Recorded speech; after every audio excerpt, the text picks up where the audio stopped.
नमो नारायण, जय महाकाल, जय माँ बगलामुखी। सभी मेरे दर्शकों का बहुत-बहुत स्वागत है। मैं आशा करता हूँ आप सभी लोग स्वस्थ होंगे, आपकी आध्यात्मिक उन्नति आगे बढ़ रही होगी।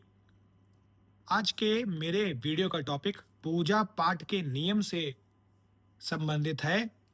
यदि आप इस चैनल पर पहली बार आए हैं, तो इस वीडियो को पसंद आने पर ज़रूर लाइक करिएगा, शेयर करिएगा ताकि ये ज़रूरतमंद लोग तक पहुँचे और वो भी इससे कुछ जानकारी प्राप्त कर पाएँ।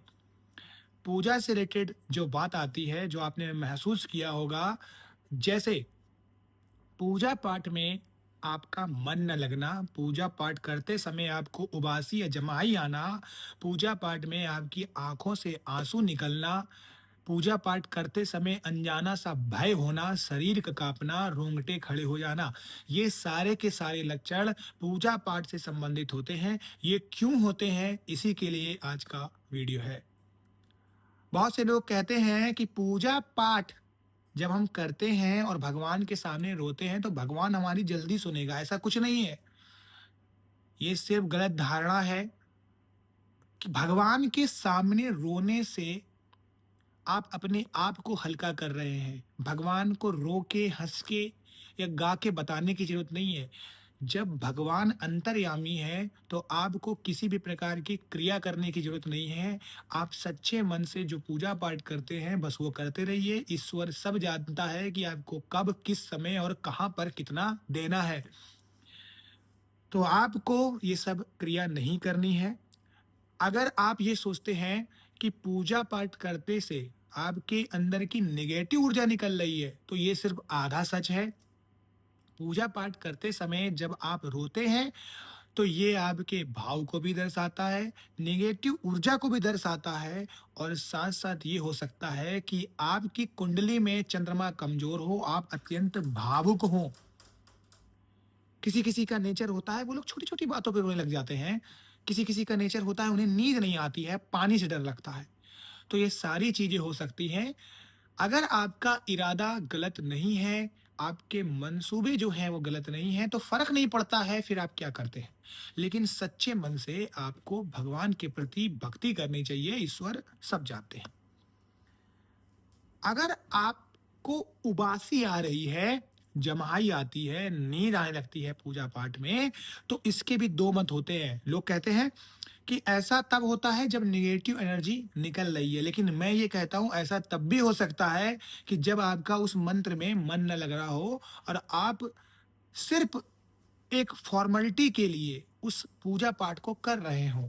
क्योंकि एक समय ऐसा आता है कि जब हम सारी चीज़ों से हैबिचुअल हो जाते हैं और उसके बाद ना हमें भूख लगती है, ना प्यास लगती है, भगवान के प्रति हमारी सच्ची श्रद्धा हो जाती है और उस मंत्र में हमारा ध्यान लगने लगता है। उस समय ना जम्हाई आएगी और उस समय ना आपको नींद आएगी। अच्छा बताइए, चलिए एक छोटा-सा एग्ज़ाम्पल समझते हैं, हो सकता है सबके तर्क अलग-अलग हों। क्या अगर अर्जुन से पूछा जाता कि तुम्हें क्या दिख रहा है? और अर्जुन कह देता कि जी गुरुजी मुझे तो चिड़िया के पंख दिख रहे हैं, तो क्या द्रोणाचार्य कहते कि बाण चलाओ?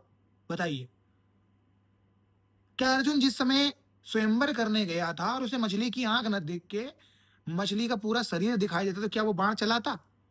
इससे ये साबित होता है कि जिस चीज़ के लिए आप जाएँ, आपका वो इरादा एकदम सटीक होना चाहिए। तो आपका इरादा क्या है? आपका इरादा है अंततः में मोक्ष की प्राप्ति, ईश्वर की भक्ति और उस मंत्र के ऊपर फ़ोकस। तो आप लेट रहे हैं, गा रहे हैं, ये सिर्फ़ फ़ॉर्मेलिटी है कि गर्दन घुमा रहे हैं, कोई मुझे मिलेगा, कोई मेरा इंतज़ार कर रहा है, थोड़ा मोबाइल चला लेता हूँ। ये अभी भी आप भौतिक सुख-सुविधाओं में घिरे हुए हैं।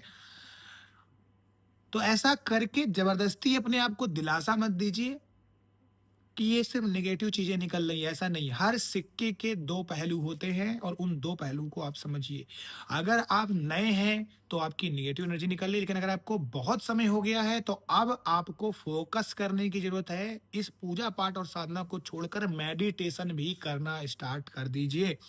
मेडिटेशन के बहुत सारे वीडियोज़ होते हैं, आप हेल्प ले सकते हैं, गूगल की हेल्प ले सकते हैं, यूट्यूब की हेल्प ले सकते हैं, ज़रूर लीजिए, फ़ायदा मिलेगा। रोमटे खड़े हो जाना, ऐसा नहीं है कि भगवान की शक्ति आपके अंदर आ रही तो रोमटे खड़े हो गए, जी नहीं। हर सिक्के के मैंने जैसा कहा 2 पहलू हैं, मैं गुरु हूँ तो मेरा यही रहता है कि मैं आपको सच बताऊँ। अब वो सच क्या है? रोंगटे खड़े होने का मतलब ये नहीं है कि आप भगवान की साधना कर रहे हैं तो भगवान हनुमान जी की आपके ऊपर सवारी आ गई है, माँ काली की सवारी आएगी। इसके एक और कारण हो सकता है कि उस भगवान पे आपका मन नहीं है, कोई ना कोई डर है। अब वो डर क्या होता है ये भी सुनिएगा। पहला डर है कि आपने कोई मंत्र लिया और आपको लगता है कि इससे कहीं भूत प्रेत ना आ जाए। यानी इसका मतलब आपने या तो संकल्प नहीं लिया या सुरक्षा घेरा नहीं लगाया। फिर आपको लग रहा है कि क्या ये पूजा पाठ मेरी सही है? फिर आपको लग रहा है क्या मैं मंत्र सही पढ़ रहा हूँ? क्या भगवान तो नहीं रुष्ट जाएँगे? तो कहीं न कहीं वो डर है, तो वो डर जो होता है वो मन का डर होता है और मन के हारे हार है, मन के जीते जीत। तो वो जो डर होता है वो आपके रोंगटे खड़े करवा देता है। ठीक है? पूजा पाठ में अगर आपका सही समय में नींद नहीं खुलती है और आप फॉर्मेलिटी के लिए पूजा कर रहे हैं कि 12 बजे आँख खुली, चलो 12 बजे कर लेते हैं, ऐसा नहीं होता है। अगर आपको ज़िंदगी में कुछ चाहिए नहीं है और आप अपने कर्म कर रहे हैं, भगवान ने आपको सब कुछ दे रखा, तब आप पूजा करिए। तब आप पूजा करिए, कितने समय करते हैं फिर उसका कोई मतलब नहीं है, नाम जाप करिए। लेकिन अगर आपको ज़िंदगी में कुछ पाना है, कुछ आपकी मनोकामना है, तब आप भगवान की साधना करिए और साधना पंक्चुअलिटी माँगती है, साधना अनुशासन माँगती है, साधना धैर्य माँगती है, साधना आपका फ़ोकस माँगती है। तो उस समय में आपको पंक्चुअल होना पड़ेगा। एक समय में, एक जो आपका कलर होता है उस इष्ट का वो कपड़े हों, उनके लिए आप पकवान पकवान नहीं भोग लगाएँगे, मंत्र का जाप करेंगे, मंत्र पे फ़ोकस करेंगे। तो जो भी आपको चीज़ें होती हैं, शरीर कँपकपाना, आँखों से आँसू निकलना, रोंगटे खड़े हो जाना, भय महसूस होना, इसके 2 लक्षण होते हैं। इसी के ऊपर ये आज का वीडियो था और ऐसे तो बहुत सारे फिर और भी लक्षण होते हैं।